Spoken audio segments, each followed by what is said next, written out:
Fast and effective progress in the gym isn't always about working harder, it's about working smarter.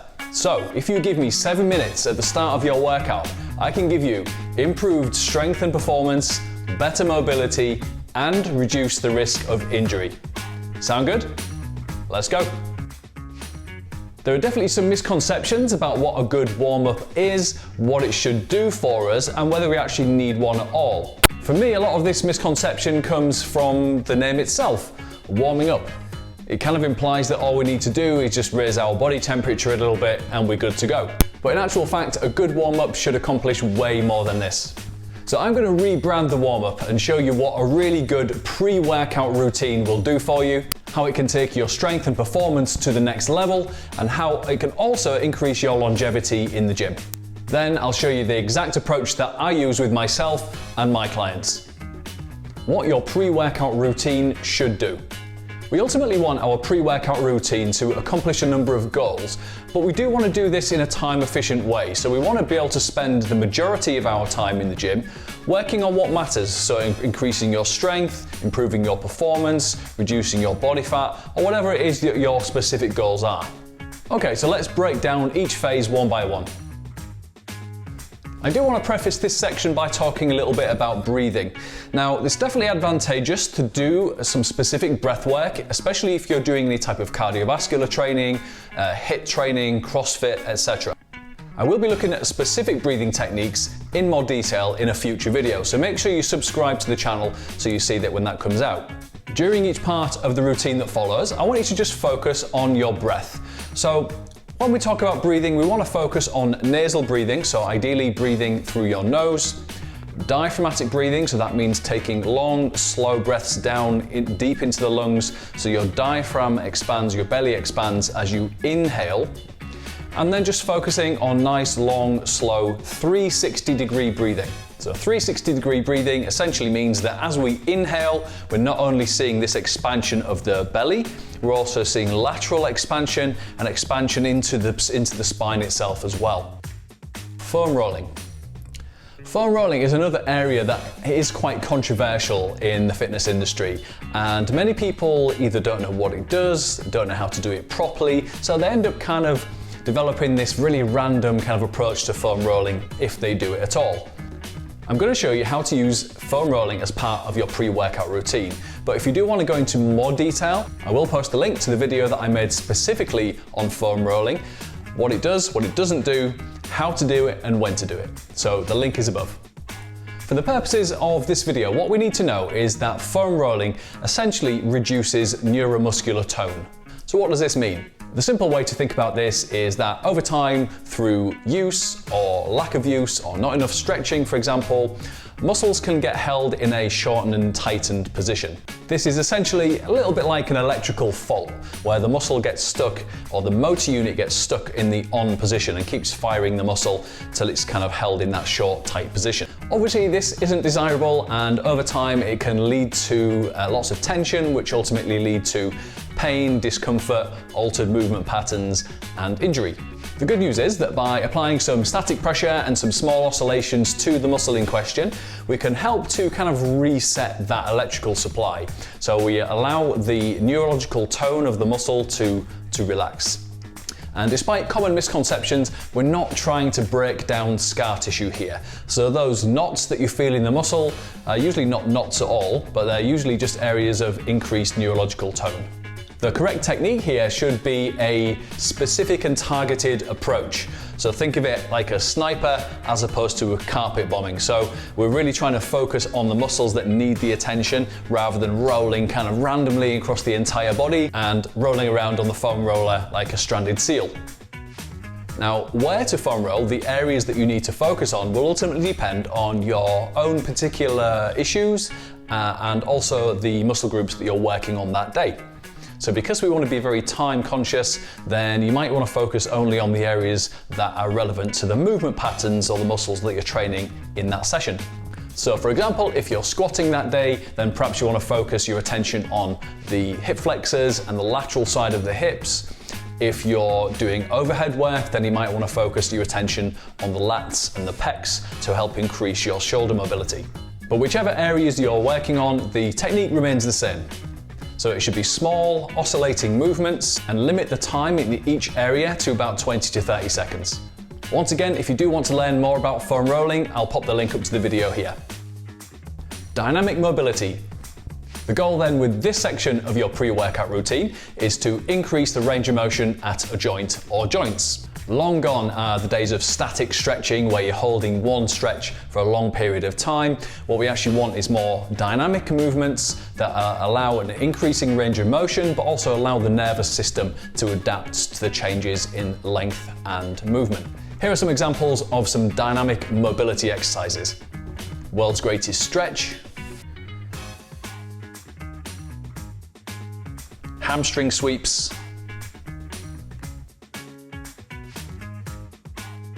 Cossack squats, shoulder dislocations, and any type of biphasic stretching. Biphasic stretching is not only a way to increase the range of motion, but it also allows us to put our body in a neutral and stabilized position. And the term biphasic relates to the two distinct phases of the stretch, whereby we're using about 30 seconds of small oscillating movements back and forth into the stretch, followed by about 10 to 15 seconds of a static stretch at the end. And the key to this is to maintain muscular tension throughout. I personally learned this technique in a workshop with Dr. John Russin, so I'll pop his information down in the description below, so if you want to check out his website, feel free. Some examples of some biphasic stretches include this half-kneeling hip flexor stretch, this standing pec stretch, and this hinging lat stretch.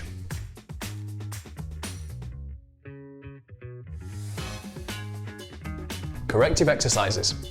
Corrective exercises are a part of our pre-workout routine that allow us to isolate or activate certain muscles or muscle groups or movement patterns that are perhaps weak or slightly deficient. Quite often when we do have tighter muscles and muscular imbalances, it's often the muscles or muscle groups on the opposite side of those joints that get weaker and more imbalanced over time. So it's a great idea to give these muscles some attention before we start our workout. Once again, we want this section to be specific to the movement patterns or the muscle groups that we're working that day.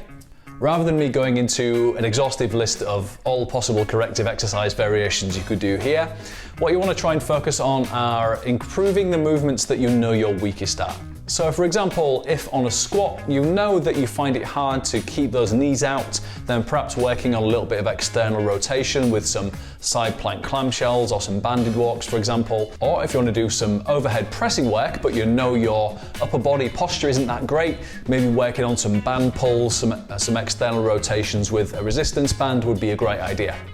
Once again, I will be making more videos on some more specific pre-workout routines, so make sure you follow me and subscribe to the channel to see those later. Muscle activation.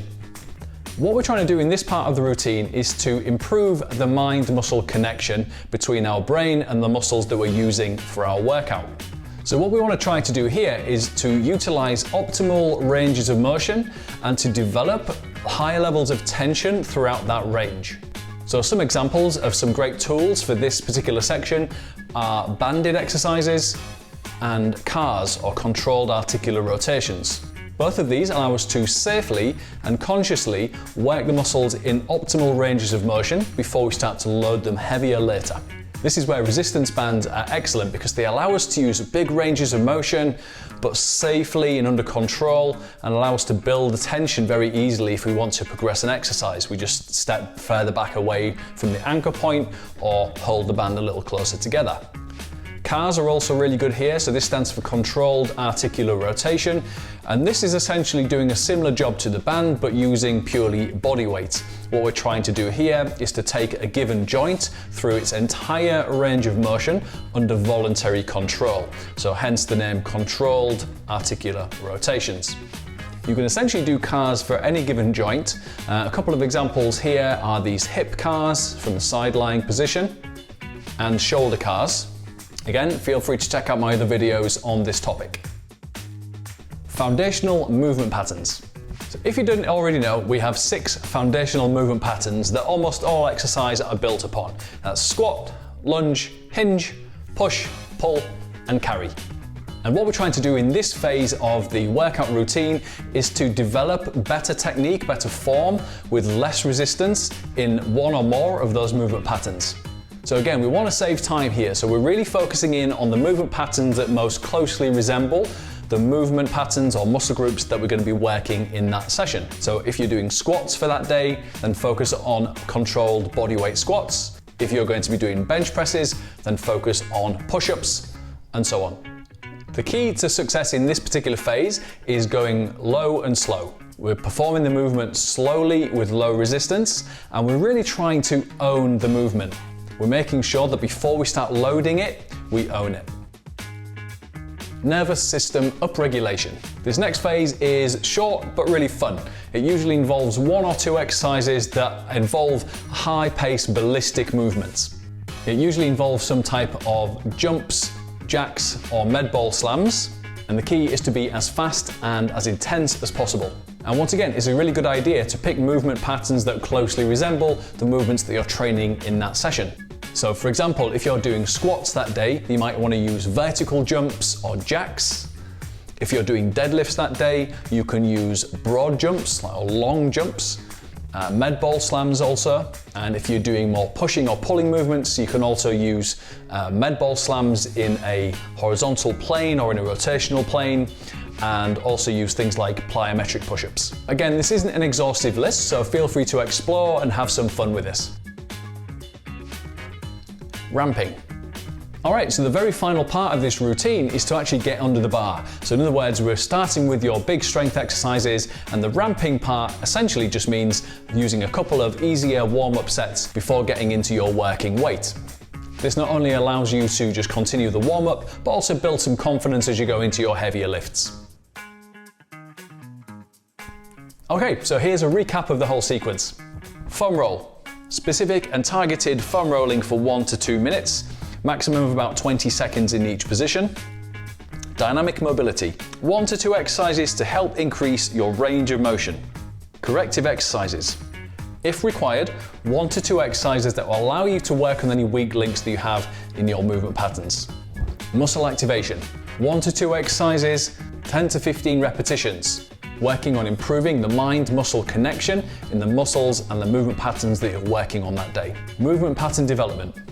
1 to 2 exercises that allow you to work on the movement patterns that you're working on that day, but in a slow and low manner. Slow tempo and low resistance. This usually encompasses body weight exercises. Nervous system upregulation. 1 to 2 exercises that allow us to use ballistic and dynamic movements with lots of force to increase the central nervous system activation. Ramping. 1 to 3 warm-up sets of the big lifts for the day, increasing the weight in each set. Okay, so hopefully that should give you an amazing idea of what a really good pre-workout routine should look like. There is lots to think about in this video, so if you do have any questions, just post them in the comments box below and I'll definitely answer those for you. And I will be posting some videos of some specific workout routines that I will do before my big lifts. So make sure you follow and subscribe, and you'll be notified when I release those. And if you'd like to watch my video on the ultimate post-workout routine, you can watch that here. And finally, if you've got anything of use out of this video today, I'd really appreciate it if you could like and subscribe. It costs you nothing, but it really does help me to grow my channel. All right, guys, that's all for me for today. So stay well, stay healthy, and I'll see you in the next one.